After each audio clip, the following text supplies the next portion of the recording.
Réaliser des enquêtes commerciales quantitatives et qualitatives, administrer une enquête. Le cas des méthodes probabilistes. Dans le cas des méthodes probabilistes, dans la mesure où l'on dispose d'une liste d'individus, on sait nominativement qui on doit interroger. L'enquête est souvent administrée par téléphone ou par mail. Le cas des méthodes non probabilistes. L'enquête à participation volontaire. Elle peut être administrée en magasin. Dans ce cas, les questionnaires sont déposés aux caisses ou à l'entrée du magasin et sont remplis par les personnes qui le souhaitent.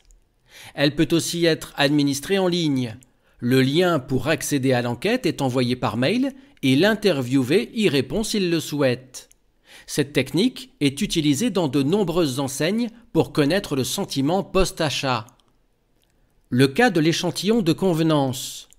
Ce type d'échantillon est souvent utilisé pour réaliser des enquêtes en magasin pour des raisons pratiques.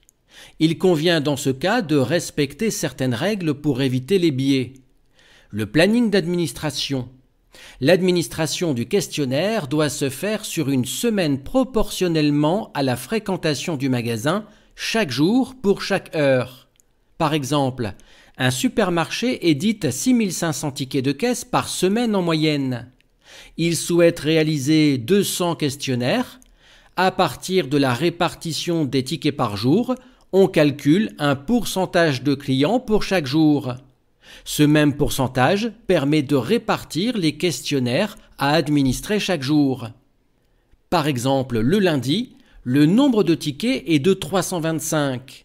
325 représentant 5% du nombre de tickets hebdomadaires, la répartition des questionnaires sera de 10 questionnaires pour le lundi. Le choix des personnes à interroger. L'enquêteur ne doit pas avoir la possibilité de choisir lui-même les personnes à interroger sous peine d'obtenir des résultats biaisés.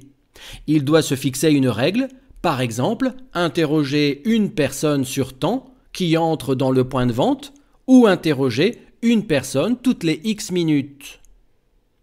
Le cas de la méthode des quotas.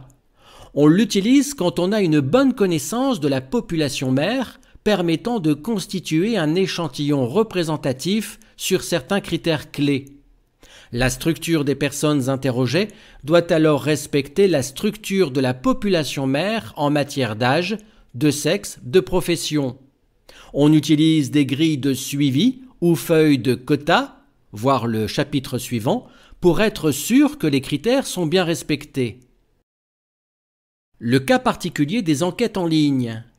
Ce type d'administration permet d'élargir la taille de l'échantillon ou de contacter des personnes géographiquement éloignées. Les internautes peuvent répondre quand ils ont un moment de libre. On trouve de nombreux outils pour créer et administrer les questionnaires en ligne. Askabox par exemple. Son utilisation est simple. Le questionnaire est créé rapidement et il est accessible de partout.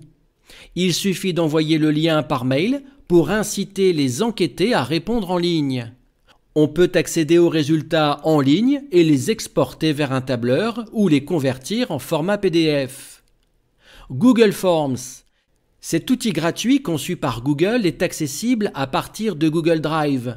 Des statistiques sont automatiquement proposées, pourcentage de bonnes réponses, etc. SurveyMonkey. Il s'agit d'un outil de sondage en ligne. Le sondage peut être envoyé par mail, sur les réseaux sociaux, etc. Les modèles proposés sont personnalisables. L'accès aux fonctions avancées est payant.